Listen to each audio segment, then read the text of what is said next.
Custo de vida, emprego e desemprego, cesta básica, tarifas públicas, salário mínimo. Agora, na Brasil Atual, a análise do DIEESE. E nós vamos conversar hoje com o Victor Pagani, que é supervisor do escritório do DIEESE em São Paulo.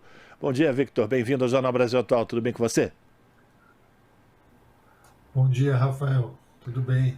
Prazer tê-lo conosco, e a gente vai falar sobre o encontro de ontem do Diretório Nacional do PT.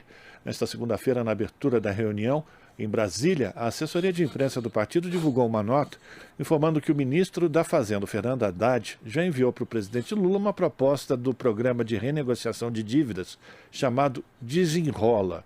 O programa deve ser anunciado, segundo o Partido dos Trabalhadores, após o Carnaval. De acordo com a legenda, a correção da tabela do imposto de renda e do salário mínimo também estão no Palácio do Planalto para avaliação do presidente Lula. Victor, sua avaliação desse anúncio, apesar de ainda meio informal, não foi o próprio Fernando Haddad que o fez, mas o Desenrola, a importância desse programa para recolocar uma boa parcela da população brasileira de novo no mercado consumidor, não? Sim, Rafael. Tanto o lançamento desse programa Desenrola, né, que visa facilitar a renegociação de dívidas, né, deve ser um programa focado nas famílias endividadas com rendimento até 2 salários mínimos, quanto a correção da tabela do imposto de renda e a definição da política de valorização do salário mínimo, são iniciativas que visam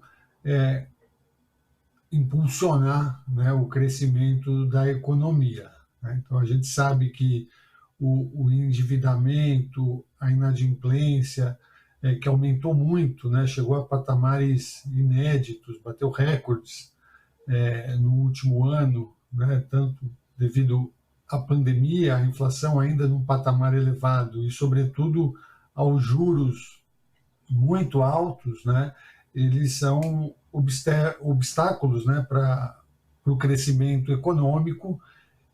Eles impedem, restringem o consumo e acabam prejudicando o mercado de trabalho. Então, ações no sentido de permitir que as famílias possam renegociar as dívidas, né, tendo desconto nos valores devidos e taxa de juros mais baixas, são muito importantes, né, para que essas famílias possam voltar a consumir, possam voltar a acessar o crédito e, dessa forma, contribuir também para a retomada, né, do crescimento econômico.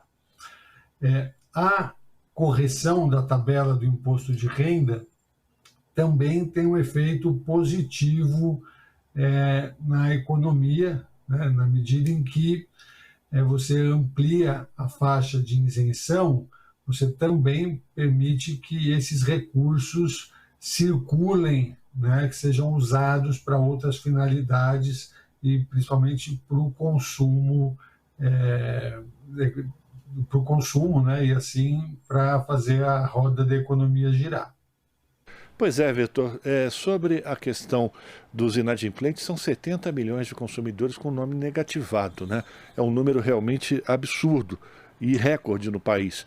E muito disso também consequência dos altos juros que são cobrados pelo sistema financeiro. A gente sempre lembra do cartão de crédito, que cobra juros de mais de 400% ao ano. É preciso também enfrentar essa questão do spread bancário com relação a esse endividamento, né, Victor? Com certeza, né? Tanto a taxa básica de juros, né, a taxa Selic, está num patamar extremamente alto, e os juros ao consumidor, então quando a gente olha, está em patamares absurdos, né? Isso torna as dívidas muito caras e gera um aumento da inadimplência, né? Então, criar condições, né, com um fundo garantidor da União, para que permita, né, que haja essa renegociação junto aos bancos junto aos credores e as condições sejam facilitadas, né, para o pagamento dessas dívidas, é uma medida que é importante para a gente reduzir essa inadimplência, né, esses milhões de pessoas que estão com o nome negativado. E a gente observa, Rafael, que as dívidas são no cartão de crédito, mas também muita dívida em serviços públicos, né? Dívidas em conta de luz, conta de água, conta de telefone, ou em pequenos crediários. Então, fazer esse esforço, né? Desenhar essa política para permitir que essas pessoas voltem ao mercado de consumo, né? Voltem a ter acesso a crédito, vai dar um impulso na atividade econômica. E outro ponto que também é fundamental, e você já comentou aqui com a gente, que é a correção da tabela do imposto de renda. Hoje, quem ganha mais de R$ 1.900 já paga o imposto de renda, o que também é um despropósito, né, Victor? E essa tabela ela não é corrigida desde 2016, né? Então, ela passou todo o período do governo Temer e do governo Bolsonaro sem ter nenhum tipo de correção, não foi corrigida sequer pela inflação, né? Então, agora, corrigir, ampliar essa faixa de isenção, também, além da questão da justiça tributária, né, também tem um efeito benéfico, positivo para a atividade econômica, né? Então, a gente sabe, a tabela ela precisa ser, de forma mais emergencial, corrigida, e, num segundo momento, é preciso também discutir maior progressividade nessa tabela do imposto de renda, né? Então, a gente tem que discutir ampliação de alíquotas para as altas rendas e também cobrança de imposto de renda sobre lucros e dividendos, né? Então, isso vai ficar para um segundo momento, mas, de imediato, ter uma primeira correção, né? Ampliar essa faixa de isenção do imposto de renda já dá um alívio, né?